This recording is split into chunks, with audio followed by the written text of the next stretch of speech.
नमस्कार, news watch India देख रहे हैं आप। मैं हूं आपके साथ सुरभि राजपूत। बुलेटिन की शुरुआत करेंगे। पाकिस्तान के द्वारा टी20 क्रिकेट वर्ल्ड कप में भारत के साथ मैच नहीं खेलने के फैसले को देवकीनंदन ने सही बताते हुए इसे पाकिस्तान का डर करार दिया। देवकीनंदन ने कहा कि पाकिस्तान सरकार को भी पता है कि वर्ल्ड कप में भारतीय क्रिकेट टीम के सामने उसकी क्रिकेट टीम का जीतना मुश्किल है, पाकिस्तान को हराना ही पड़ता, और इस डर और शर्म से बचने के लिए अच्छा किया कि वो मैच नहीं खेल रहा है। सोमवार को कोलकाता से कथा कहकर वृंदावन लौट रहे देवकीनंदन ने कहा कि पाकिस्तान खुद को बांग्लादेश का हितैषी दिखाना चाहता है, जबकि वो किसी का हितैषी हो ही नहीं सकता। उन्होंने कहा कि जिस तरह से हमारी भारतीय क्रिकेट टीम खेल रही है, उस हिसाब से लगता है कि मैच तो कोलंबो में होता, लेकिन पाकिस्तानी टीम को कैच लाहौर में पकड़ने पड़ते। समझदार है पाकिस्तान।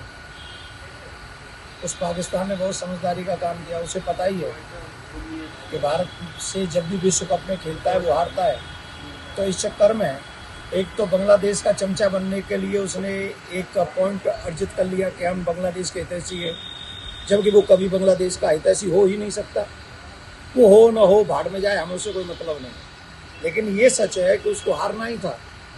जब भी अगर वो भारत से खेलता, और जिस तरीके से हमारी भारतीय टीम इस समय क्रिकेट खेल रही है, 2020 खेल रही है, उस हिसाब से तो हमको लगता है मैच तो कोलंबो में होता, लेकिन उन्हें कैच पकड़ने पड़ते तो कहाँ बोले कि लाहौर में पकड़ने पड़ते, कराची में पकड़ने पड़ते कैच। तो इस डर से, इस बेशर्मी से पाकिस्तान ने बहुत अच्छा किया, नहीं खेल रहा है क्योंकि वो अपनी हार से डर रहा था, इसलिए वो नहीं खेल रहा है। लेकिन भारत जहां भी खेलेगा, जिसके साथ भी खेलेगा, भारत अच्छा प्रदर्शन करेगा। क्रिकेट इस समय भारत की जनता बहुत लाइक करती है और हम अपने भारत के साथ हैं और भारत के शत्रुओं के साथ कदापि न थे, न है, न रहेंगे। पाकिस्तान को आए तो, ना आए तो, खेले तो, न खेले तो, उस बेचारे को तो हारना ही है। तो बांके बिहारी मंदिर में स्टील रेलिंग का ठेका मुस्लिम को मिलने पर साधु संतों में आक्रोश बढ़ता ही जा रहा है। श्री कृष्ण जन्मभूमि संघर्ष न्यास के अध्यक्ष दिनेश फलाहारी महाराज ने मुख्यमंत्री को पत्र लिखा कि जहां भगवान राधा कृष्ण ने महारास और माखन चोरी लीला की हो, वहां बांके बिहारी विराजमान हो और उस स्थान पर गौमांस खाने वाले सनातन धर्म के विरोधी आएंगे तो ब्रजवासियों को सहन नहीं होगा। हमारे कृष्ण कन्हैया भी नाराज हो जाएंगे। फलाहारी महाराज ने लिखा कि ये लोग सनातन धर्म के विरोधी हैं, हिंदुओं को काफिर कहते हैं। ऐसे लोगों को मंदिर प्रांगण से 1 किलोमीटर तक घुसने भी नहीं दिया जाएगा।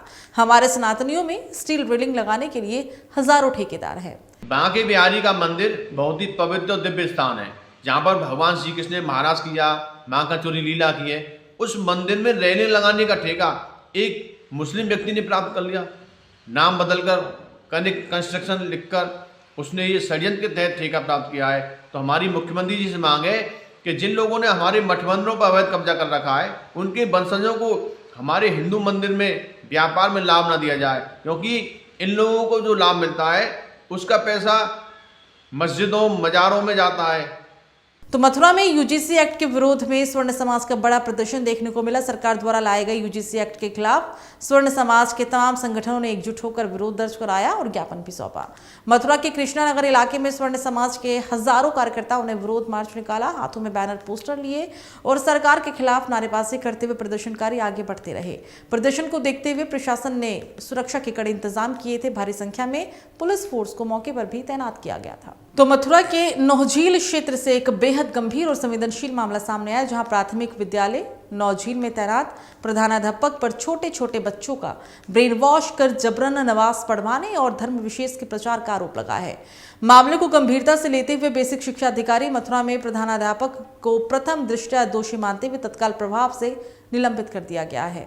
मुझे 30 तारीख को बीजेपी के मंडल अध्यक्ष दुर्गेश प्रधान जी के द्वारा शिकायत की गई कि जो जान मोहम्मद प्रधानाध्यापक है नौझील के, वो कहीं ना कहीं इस्लामीकरण का प्रयास कर रहे हैं और स्कूल के बच्चों को नमाज पढ़ाने पर मजबूर करते हैं। इस टाइप की शिकायतें मुझे मिली गई, तो मैंने तत्काल प्रभाव से प्रथम दृष्टया आरोपों को गंभीर प्रवृत्ति का मानते हुए उनको निलंबित किया। लेकिन ये जो निर्णय है वो अंतरिम निर्णय है। अंतिम निर्णय जो जांच समिति की रिपोर्ट आएगी उसके अधीन रहेगा। तो क्या ऐसा कोई वीडियो या ऐसी कुछ फोटो या ऐसी कोई चीज आपके संज्ञान में आई जिसके बाद ये कार्रवाई की? अभी मेरे संज्ञान में वीडियो और फोटोज नहीं आई हैं, और क्योंकि इस्लामीकरण करना भी अपने आप में एक गंभीर आरोप है, तो उसको ध्यान में रखते हुए मैंने उनको निलंबित किया। इसीलिए मैं बोल रही हूँ कि ये जो मैंने निलंबन जो किया है वो अंतिम नहीं है, अंतरिम है। जैसे ही समिति हमारी जांच रिपोर्ट दे देगी तो हम आगे की कार्रवाई करेंगे। तो मथुरा के रसूलपुर स्थित प्राथमिक एवं उच्च प्राथमिक विद्यालय की हालत बेहद चिंताजनक बनी हुई है। जहां एक और सरकार बच्चों को बेहतर शिक्षा और सुरक्षित माहौल देने की बात कर रही है, तो वहीं दूसरी ओर रसूलपुर का ये विद्यालय बदहाली का शिकार है। हमारे स्कूल में बहुत पानी भरा हुआ है, हर 2 महीने पे पानी भर जाता है स्कूल में, और हम क्लास में भी नहीं जा पाते पढ़ने के लिए। कितने दिन से समस्या है ये? हर 2 महीने में भर जाता है ये पानी। कितने बच्चे हैं स्कूल में? हमारे पूरे स्कूल में होंगे 250 लोग। 250 बच्चे हैं। हाँ। तो ये समस्या हर 2 महीने में आती है? हाँ। उत्तर प्रदेश के बदायूं में तहसील बिलसी क्षेत्र के गांव सहसपुर से एक अजब गजब फिल्म स्टोरी जैसा घटनाक्रम सामने आया। कोई इसे अंधविश्वास तो कोई इसे आस्था और चमत्कार बता रहा है। यहां गांव निवासी गुडिया के घर में रविवार सुबह 11 बजे अचानक से एक कोबरा सर्प दिखाई दिया। ये खबर आग की तरह फैल गई और लोगों की मौके पर भारी भीड़ भी जमा हो गई। बात होगी अब रामपुर की। रामपुर पीड़ित महिला निगत बी ने जिलाधिकारी रामपुर के दरबार में इंसाफ की गुहार लगाते हुए कहा कि उसके सौतेले बच्चों ने उसके पति को 2017 में मृत्यु दिखाकर धोखाधड़ी कर फर्जी दस्तावेज के जरिए जमीन बेच दी। इस जमीन से जुड़ा विवाद कोर्ट में चल रहा है, पर दूसरे पक्ष अब मिलक के लालपुर 25 गांव में जमीन पर निर्माण कर रहे हैं। ये मेरे शौहर के पहली बीवी के बच्चों ने मेरे शौहर को मृत्यु घोषित करके और उनका डेथ सर्टिफिकेट निकाल लिया जिंदा का। ठीक। और हम लोग सब सऊदी में थे, यहाँ थे नहीं। ठीक। और वो मेरे साथ थे, मेरे बच्चे हैं ये सब, वो हम साथ रहते थे वहाँ पर। अच्छा, जमीन को जी, जमीन को हड़पने के लिए उन्होंने जिंदा पति को आपकी मृत्यु दिखा दिया जी कागजों में। जी। तो उसमें पुलिस ने सबको जेल भेजा? जी, सबको पुलिस हाँ भेजा। चलिए बात होगी कन्नौज की। खेत में पड़ा मिला 44 वर्षीय किसान का शव। परिजनों ने जताई हत्या करने की आशंका। जानवरों से फसल बचाने के लिए खेत पर रुका था किसान। मृतक किसान सदर कोतवाली के जलालपुर पनवारा गांव निवासी नरेंद्र सिंह। सूचना पर पहुंची पुलिस ने शव को कब्जे में लेकर जांच पड़ताल शुरू की। मृतक के पेट में नुकीले और धारदार हथियार से हमले के निशान भी मिले हैं। तो सुल्तानपुर में भारी मात्रा में अल्पसंख्यकों का मतदाता सूची से नाम हटाने का आरोप लगाते हुए सपाइयों ने जमकर विरोध प्रदर्शन किया। इस दौरान प्रदर्शन करते हुए सपाई कलेक्ट्रेट पहुंचे और डीएम को संबोधित ज्ञापन सिटी मजिस्ट्रेट को सौंपकर कार्रवाई की भी मांग की। तो बुलेटिन में फिलहाल मेरे साथ इतना ही। नमस्कार।